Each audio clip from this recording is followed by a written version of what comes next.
คักดีนี่อ๋อเบิดเลยอ๋อมันยังหลังคามันคือไปบ่เลย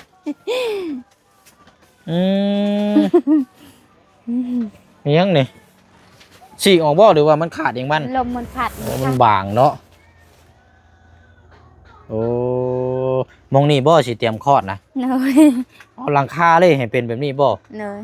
พื้นนี่ก็หาก็เกียมไว้อันนี้เนาะเนย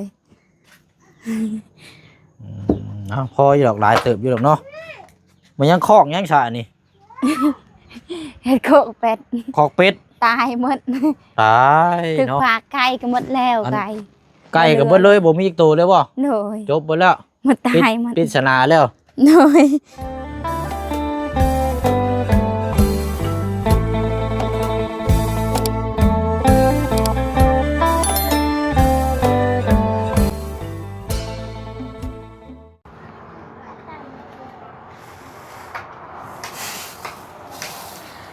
เป็นจังไดเด้เนาะทางน้องงาม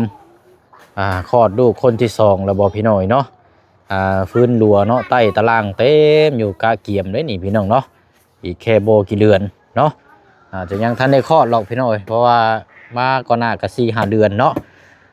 แต่ว่าก็จะเข้าไปหาทางน้องงามเนาะพี่น้อยจักอยู่บ่อยู่มาเบิ่งทางเอื้อยเพิ่นอีกก่อนเนาะสีเข้าเนาะบ่เชิงก็บ่เคยเห็นจักเทื่อพี่น้อยเนาะทุ่งสีนี่ก็เป็นทุ่งสีเข้าแบบย่อมเยาในหมู่บ้านนี่ก็ทางทีมงานมามอบให้เนาะก็ได้ทดสอบพี่น้อยป้าโธ่ยังไงเนาะใส่งานปกติคือเก่าอยู่นี่เนาะ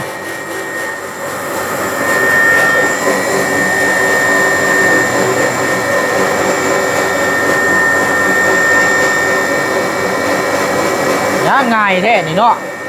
ขั้นต่ำนี่บ่ว่าได้นี่เนาะเพื่อจะได้กินนี่พี่น้องเอ้ยคักดีนี่โอ้เอารุ่นน้ำกันเนาะจักนาทีนี่สิแล้วนี่กับพี่น้องเนาะถือว่าง่ายเนาะใครกดขั้นต่ำนี่ก็ว่าเพื่อสิแล้วนี่พอแห้งพี่น้องเนาะเอากับทักทายสบายดีและสวัสดีพ่อแม่พี่น้องเบิดสุขุสุคนเด้อพี่น้องเนาะพบเจอกันนี่คือเก้าพี่น้องเนาะพาพ่อแม่พี่น้องมาอยู่บ้านน้องงามมื้อนี้พี่น้องพอดีว่ามี FC พี่น้องก็ทางถามเขามาให้ทั้งพ่อน้องเปรมมาเยี่ยมยามถามข้าวทั้งน้องงามแน่บ่ซั่นพี่น้องเนาะก็เอามาเบิ่งน้ำกันเนาะบ่แม่นคลอดแล้วบ่จักพี่น้องเนาะแล้วก็พอดีนั่นจะเอาถุงยังชีพจากทางพ่อหงคำเนาะให้ทางน้องคนก้อนพี่น้องจักสุดจักใดเนาะนี่ก็ถือว่าเป็นครอบครัวหนึ่งขยันอยู่หากินแต่ว่าเขาน้ำเป็นจักพ่ออยู่พ่อกินโมโหนี่พี่น้องเนาะแต่ว่าเขาเจ้าก็ฮิตไปเห็นงานคือกันแล้วพี่น้องสู่ซ้นเนาะเอามาเบิ่งทางเอ้ยเพิ่นนี่ก่อนเนาะเบิ่งเข่าก่อนโอ้คักดีนี่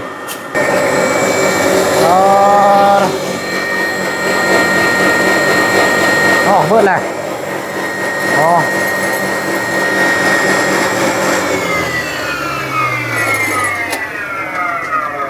เบิดเราบ่เอ้ย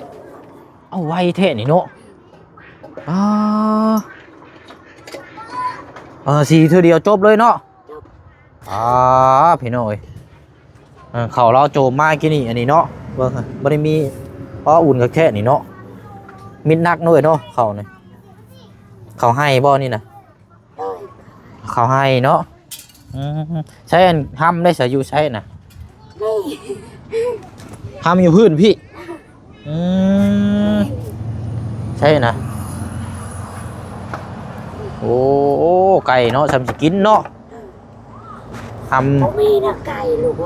มีหมูวะหมูแล้วก็มีอันหมูอยู่นี่ตะกี้ได้ฉาไปใช้เบิดตายเบิดเลย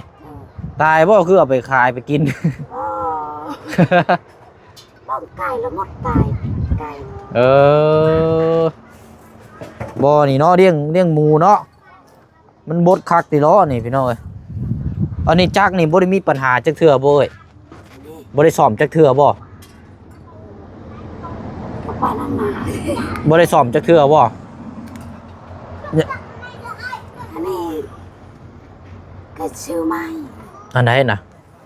ตัวไหนนี่ตัวนี้ ตัวนี้ซื้อใหม่ เอาไหน โอ้แต่ว่าอันนี้น่ะจักอันนี้น่ะอันบ่จันมามอบให้หั่นบ่แม่นบ่ ปุ๊บกระเว้ย จำก็บ่ได้จักผู้ใดมามอบให้ก็บ่ฮู้อาจจะแม่นั่นแหละนี่ทางน้องงามได้ใส่อยู่ไสซะอยู่เทิงบ่เดินเราเรามาพี่เนี่ยเอ้ย ไปตรงไหน เสียงเรายังบ่มีอยู่เนาะเสียงเจ้าคือแหบแท้แล้วเจ้าไปกินยัง เอากินยัง เสียงแบบนี้บ่ เป็นแต่น้อง อ๋อเสียงเป็นแต่น้อยอ๋อเสียงแหบๆแบบนี้เนาะเว้ยเนาะ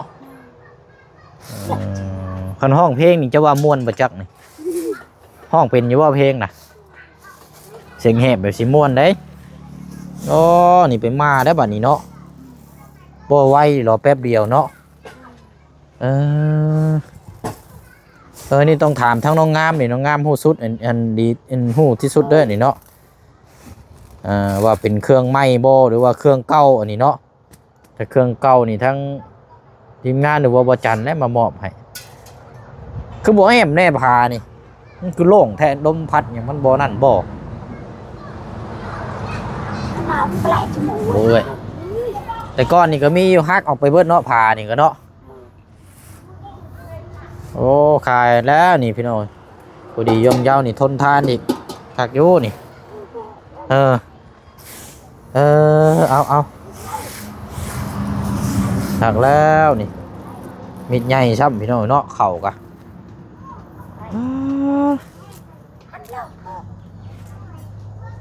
ถามแล้วเบิ่งแม่นบ่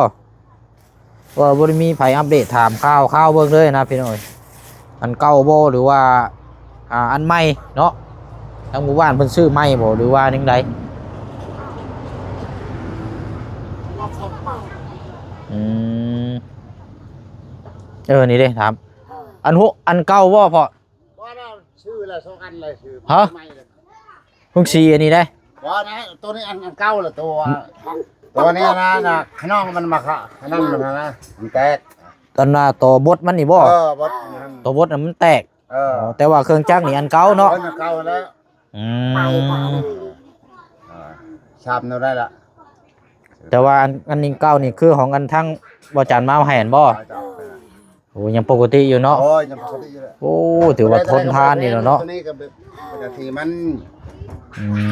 แต่ว่าคือบ่หาเนี่ยมาแอมไว้แน่นี่ เอาแอมบ่ได้มาเฮ็ดบ่ใครชนะครับตบขับแอม ใครอยู่อันตั้งไว้สิก็บ่มีคนหลักคนหยังเนาะบ่มีขโมยเนาะยังก็มีขโมยโจมขึ้นรถนะพอแห้งเนาะ เอาไปนอนก็ไม่ได้นอนแล้วไปรักเอาเลย แต่ว่าองค์สีน้อยนี่เนี่ยในหมู่บ้านนี่มีจักหลังคาเฮือนก็อยู่นี่ เจ็ดราคาเลย ฮอดบ่10 เจ็ดราคา 7หลังคาใช้น้ำกันอยู่นี่บ่เลยเนาะ โดย โอ้เอาบัดนี้ค่าไฟเด้ซะ ค่าไพ่เขา ซอยกันบ่ เขาบริษัทเขาตั้งหลักตัวนี้เขาช่อยเขาบริเชียร์ อ๋อมีแต่เฮาใช้ไปเลยเนาะ ใส่ไปเลยแต่บ้านเขาก็ยังบริเชียร์เลย เออบ ริเชียร์อยู่10 ปี20 ปีนี่แหละครับบริเชียร์ใช่ไหม ค่าไฟเหรอ โอ้ยดีแล้วซะเนาะบัดนี้เนาะนี่แหละคันว่าต่ำนี่บ่แฮงเนาะ โอ้ย เข้าก็บ่งามอีกเนาะเว้ยเนาะนี่มันเป็นบทอันเปลี่ยนแต่ตัวนี้เนาะ งามหมดท่านี้แหละเขาให้ บทตัวนี้แล้วเนาะ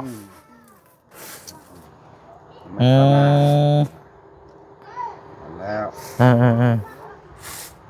ตัว นี้ก็ยังก็คือกันแต่ว่าบอนเขาบ่งามแล้วเขาบ่เฮ็ดหัวนะหอม ของผูกของพังบ่งามเนาะ บ่ไฟเฮาก็เฮ็ดแต่ว่านั้นนี่ดินบ่งามบ่ได้ดินที่เตก้อนหินหมดก็คันเอาพ่นใช้เลย โดย ไปตรงนั้น เอาเนาะดีใจน้ำดูแลเอาเนาะไปอยู่เนาะเงินมันเฮียมันหายันขโมยลักดอก โอ้ก็บ่รักบ่ให้เขารักเสียดายเขาบ่ได้นอนนะเดี๋ยวนอนจะนอนในนี้รถไฟ เคยอยู่จับมันว่าพื้นน็อตไว้แน่นอยู่เนาะ โอ้ โดยเอาโอเคแล้วซะเนาะดีแล้วเนาะ นั่นแหละ กันน้ำกันเนาะเบิ่งไปเบิ่งทั้งนั้นก่อนไม่เป้งอยู่เฮือนอยู่บ่ไม่ปุ้งอยู่เฮือนอยู่บ่เฮือนไรเลยสิคลอดเลยลูกไผ่ยังบ่เอ้ย บ้านเนี่ยเขาไปซักคนละอย่าง เบิ่งซะเด้อเอาขึ้นไปเบิ่งเทิงก่อน เ อืมจะได้น้องน้ำโชคนี่ได้น้องนะว่าน้ำโชคได้แล้วว่าน้องนะป้าเบิ่งก่อนเบิ่งเด้อขึ้นในเด้อเทิงเฮือนนี่อันเพื่อนดัวเล่านี่เนาะตัวเบิ่งพี่น้องเอ้ย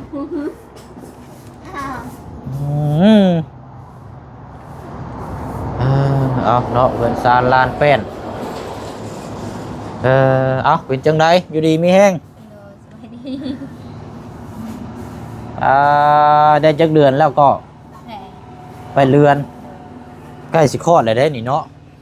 เห็นบ่ล่ะไปเช้าเบิ่งจักเทื่อแล้วไล่ผู้หญิงบ่ผู้ชายในท้อง โอ้โห เอาบ่ได้ไปผ่าคันจักเทื่อบ่ บ่ไปพักอยู่บ่ได้ไปสอบอีกบ่ ฝากอยู่แต่ว่าบ่ได้ไปซ่อง เลย คือบ่ไปซ่องเบิ่ง บ่มีเงิน ดิ้นแห้งอยู่บ่ได้คนน้อย เลย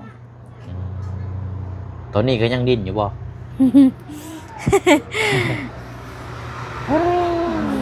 เป็นบ้าวแล้วทางในน่ะเนาะบ่สนใจแล้วทางในน่ะเอาพี่น้อง FC ให้มาเยี่ยมมายามสลายนี่หาอยู่หากินยังน้องซุมื้อนี้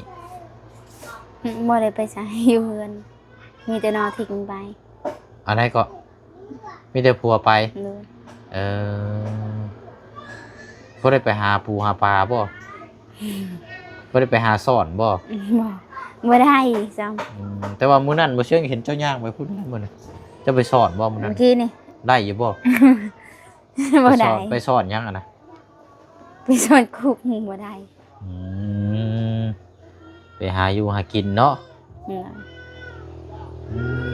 อันผัวเจ้านั่นไปเฮ็ดเวียกบ่ เลย ไปน้ำเวียกอยู่ไสน่ะ อยู่พุ่นบ้านพลังพุ่น เฮ็ดเวียกยังอันนั้นล่ะ ตัดไม่บิ๊ก ตัดไม้บิ๊ก เลย โอ้นอนอยู่พุ่นเลยได้นี่เนาะ เมื่อ เมื่อบ่ ไปเมื่อเลย โอ้ไปกลับขี่รถจักรบ่ เลย เอาอันนี้ก็ลูกคนที่2เนาะจักสิแม่นผู้หญิงหรือผู้ชายนี่บ่ฮู้เลยนี่แต่อาการนี่เจ้าคิดว่าผู้หญิงบ่คือผู้ชาย บ่ฮู้ ฮู้อยู่บ่ เจ้าบ่ได้สังเกตเบิ่งบ่ เลย อ้ายเนาะใช่น่ะกล้าเกียมแล้วบ่หม่องสิคลอดหม่องอิหยังนั่นล่ะ เตรียมสถานที่ไว้แล้วบ่ เลย ใช่น่ะสิคลอดอยู่ไสน่ะ คนอยู่นั่นแหละ ใช่น่ะพาไปเบิ่งแหน่ไป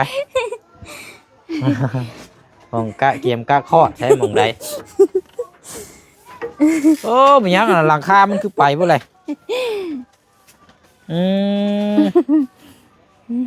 มีหยังนี่ฉีกออกบ่หรือว่ามันขาดเองมัน ลมมันพัดอีกข้าง อันนี้ได้ เลย ลมมันพัดก็เลยไปเลย เลย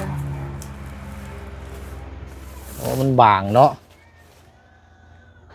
โอ้มองนี่บ่สิเตรียมคลอดนะ เลย เอาหลังคาเลยให้เป็นแบบนี้บ่ เลย ได้ครับ อยู่ในได้เบิ่ง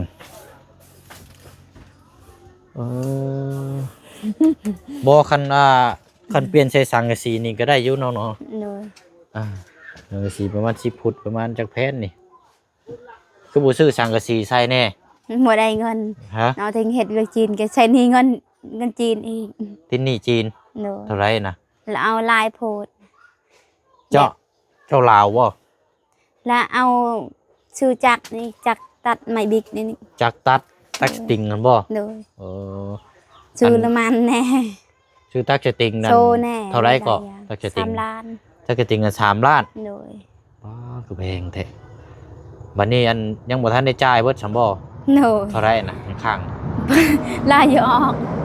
กเลยกินหายเข้าอยู่ ๆพรเอาซั่นบ่3 ล้าน ยังบ่ทันได้จ่ายเบิดบ่ เลยแล้วเอากันลายชื่อจักรนั้น3 ล้าน เออ ลายและแล้วได้15 ล้าน แบบไรนี่เจ้าเว้าในใดงงแท้ มีหลายอย่างนะแบบว่าตัดไม้บิ๊กนี่ละมันเฮาเอง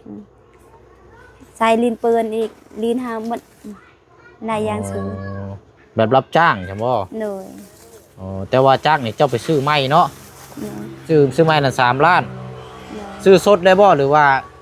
พร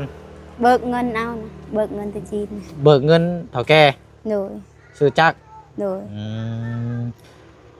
บริติดหนี่หรอว่า ติดหนี้กันนี่ เท่าไรนะติดหนี่ ยังตัวอื่นก็ได้แล้วประมาณ3 ล้านน่ะยังไม่ได้เขาแทกยังบ่จบ3 ล้านยัง ติดหนี่3 ล้าน โดย อ๋อโถูก เฮกตาร์หนึ่ง2 ล้านก่อน แต่ว่าต้องตัดไม้วิก โดย จ่ายได้นี่เนาะ โดยคืนหมดค่าระยออันนี้มัน2-3 มือแหละเขาเฮ็ดอันแล้ว โอ้เอาเนาะสู่ซนไปเนาะเพื่อลูกคนในท้องอีก อันนี้มองก้าเกียมมองสิคลอดลูกอันนี้นะว้าเบิ่งหลังคาเนาะจะว่าอันกระทิงเราสิน้องกระทิงเราสิซื้อสังกะสีมาใส่อยู่บ่ บ่ ฮะ บ่ บ่ได้ซื้อมาใส่บ่ โดยไม่มีเงิน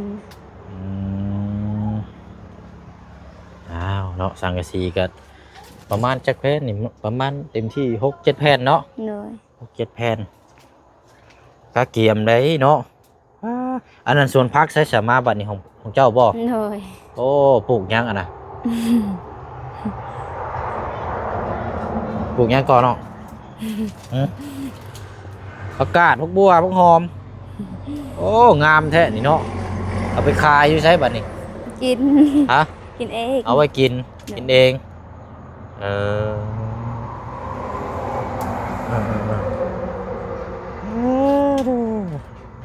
ห้องน้ำมาเรียบร้อยเลยเนาะไม่ใช่งานเลย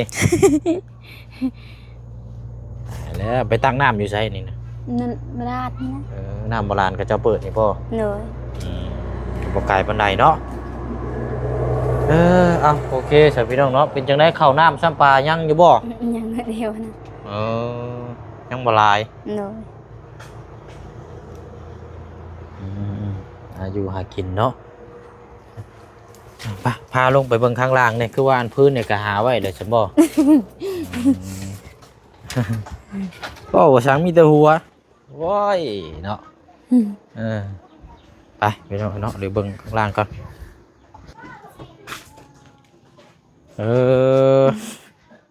พื้นนี่ก็หาก็เกียมไว้อันนี้เนาะ โดย พออยู่ดอกหลายเติบอยู่ดอกเนาะมันยังคอกยังชะนี่ เฮ็ดโคกเป็ด คอกเป็ด ตายหมด ตาย ถึก เนาะ ฝากไก่ก็หมดแล้วไก่ ไก่กับเบิดเลยบ่มีอีกตัวเลยบ่ โดย จบเบิดแล้ว หมดตายหมด ปริศนาแล้ว โดย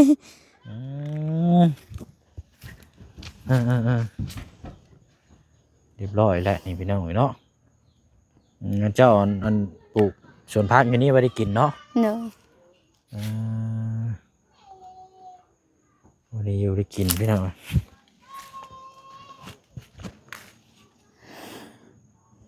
ถ้าโยมีขิงงัวอยู่นี่ใกล้ๆอยู่เนาะ โดย บ่นั่นแน่เนาะเอามาเยี่ยมมายามเนาะป้าไปยังอันนี้ ย่างอยู่นี่ปานนั่นล่ะยังเข้าห้องนะป้าไม่อัดเนาะมันเปื่อยไปเลยเนาะมันรุดมันสุดมันสุยไปเลยเอาเบิ่งนี่แหละพี่น้องเนาะใบไปเลยสิหามาเปลี่ยนใหม่ก็เพราะแต่หากินกันยังยากเลยเนาะ โดย ป้าสาวอกเดี๋ยวย่างไปรถโบเชียงเดี๋ยวมีของมาฝากเด้อ โดย ไปพุ่นละเอาละพี่น้องยังบ่ทันคลอดเนาะมารอบหน้านี่แม่แง่ๆแล้วบัดนี้ เดี๋ยวจะกินเป็นบักเทิกหรือตัวแม่แล้วเจ้า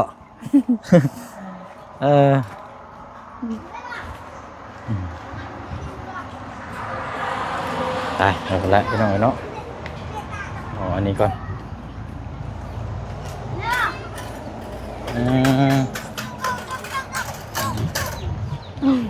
เดี๋ยวมาเอาเครื่องนี้ให้เราก่อน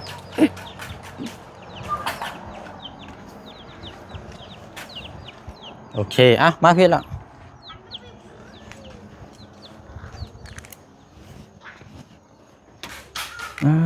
อันน่ะเอิ้นอันแม่เราเสียงเราแหบมาพี่นี่เอิ้นเรามาพี่ อยากไปที่ไหน